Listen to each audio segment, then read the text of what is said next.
Herkese selam. Kanalıma hoş geldiniz.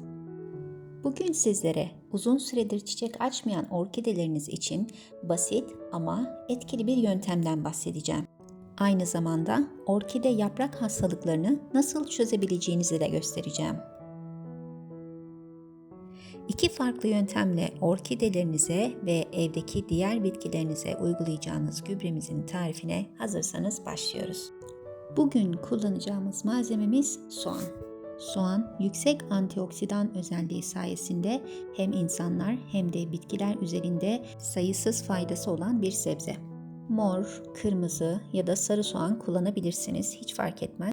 Bir avuç soğan kabuğunu cam bir kavanozun içerisine koyuyorum ve üzerine 500 ml kadar sıcak su koyuyorum. Kapağını kapatıyorum ve soğumaya bırakıyorum. Soğuduktan sonra gübremizi kullanacağız. Soğan kabuğu çayımız beklerken biz birinci püf noktaya geçelim. Orkide dalındaki çiçekler döküldükten sonra yapmanız gereken ilk iş geciktirmeden bu dalı budamak.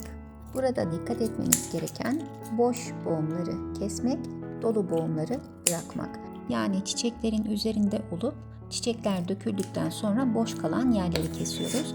Kapalı yerlerden sonradan böyle güzel filizler çıkacak ve bu güzel filizler tomurcuklanıp daha sonra gösterişli çiçekler olacaklar.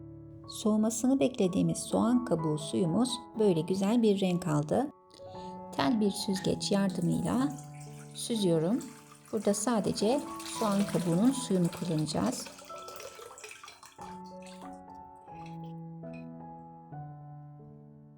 Burada 500 ml soğan suyumuz var.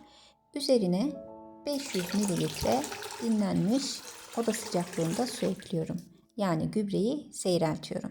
Toplamda 1 litre suyum oluyor. Soğan suyunu iki farklı yöntemle kullanacağım. Hemen birinci yönteme geçiyorum. Daldırma yöntemi yaparak orkidemi gübreliyorum. 10 dakika beklettiğim orkidem kökleriyle bütün besinleri çekti ve artık onu süzüyorum. Bakın kökleri gayet güzel bir şekilde yeşile dönmüş. Orkidenizi gübrelemeden önce bu köklerin gri olmasına, yani orkidenizin suya ihtiyacı olmasına özen gösterin. Bir tel üzerine koyuyorum ve fazla gübrenin süzülmesini sağlıyorum. Sizler daldırma yöntemini uygulamadan önce püskürtme kabının içerisine bir miktar soğan kabuğu çayından koyun. Bunu videonun sonunda kullanacağız. Şimdi ikinci yöntemi gösteriyorum. Yaprakları sararan, hastalanan ya da bu şekilde böceklenme problemleri olan orkidelerde güvenle kullanabileceğiniz bir yöntem. İkinci yöntemde yapraktan gübreleme yapacağız. Bir pamuk yardımıyla yaprakların hem üstlerini hem de altlarını dikkatlice ve özenli bir şekilde sileceğiz. Bu orkidemde yakın zamanda böcek sorunu yaşadığım için silme yöntemini tercih ediyorum. Ama sizler püskürtme kabının içerisine koyduğunuz gübreyi yaprakların üstüne ve altına sıkarak kullanabilirsiniz. Her hafta muhakkak orkidelerinizin yaprak temizliğini yapmayı ihmal etmeyin. Sağlıklı orkideler için ayda bir, hastalıklı orkideler için her hafta kullanabilirsiniz. Üçüncü bir yöntem daha göstereceğim ve videonun sonunda size bir sürprizim olacak. Lütfen videoyu sonuna kadar izlemeyi, videomu beğenip yorum yaparak bana destek olmayı ihmal etmeyin. Yaptığımız bu yaprak temizliği sayesinde orkidelerin fotosentez yapımını hızlandırarak mineral ve vitamin desteğini yapraktan almasına yardımcı oluyoruz. Dikkat ettiyseniz bu orkidemin yaprağında büyük bir zedelenme var. Orkidelerinizde zedelenme durumunda kullanmanız gereken ilk şey toz tarçın. Zedelenmiş bölgenin hastalıksız bir şekilde kurumasını sağlıyor. Bu işlemi yaptıktan sonra mutlaka orkidenizi bol ışık alan ve havadar bir yere koymanız gerekiyor.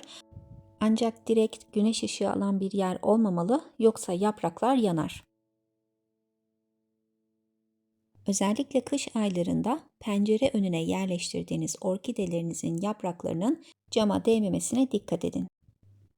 Üzerinde çiçekleri olan bu orkidemin kökleri yeşil ve henüz suya ihtiyacı yok. Bütün enerjisini çiçeğe harcayan orkidemi gübreleyip ekstra strese sokmak istemiyorum.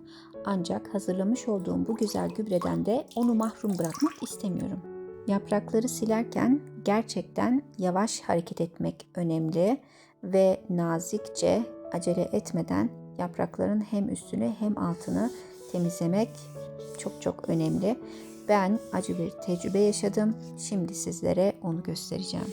Bazen aynı uygulama iki orkide için farklı sonuçlar doğurabiliyor. Bakın burada çürümeye başladığı için ucundan kestiğim ve sonrasında tarçınladığım orkide yaprağının üzerinden aylar geçmesine rağmen nasıl sağlıkla yerinde durduğunu görüyorsunuz. Bu orkidemin ise yaprağını temizlerken ezdim ve üzerine toz tarçın serpmeme rağmen hiçbir işe yaramadı ve yaprağı kaybettim. Bunun nedeni iki orkidenin tamamen farklı dönemlerde olması. Üzerinde çiçek tomurcukları olan orkidem enerjisini yaprağa harcayamadı ve maalesef ki yaprağı kaybettim.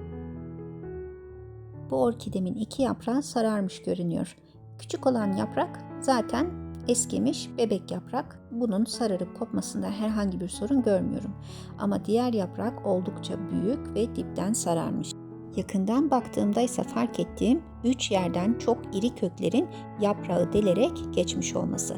Yani aslında yaprak yeteri kadar besin alamadığı için sararmış ve ben de ortadan ikiye ayırarak bir cımbız ve küçük bir makas yardımıyla dikkatlice yaprağı gövdeden ayırıyorum. Yine de ne olur ne olmaz diyerek gövdeye toz tarçın uygulaması yaptım. Ve bu orkidem şu an gayet sağlıklı, üzerinde hala çiçekleri var. Ve bonus olarak 3. yöntem karşınızda.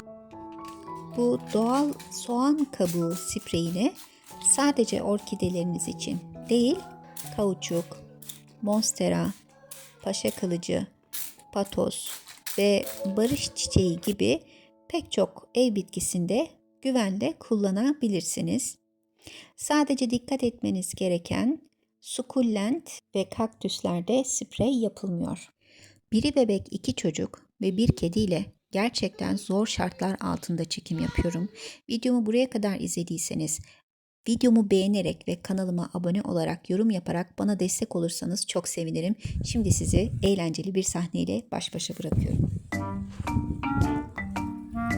Fituş.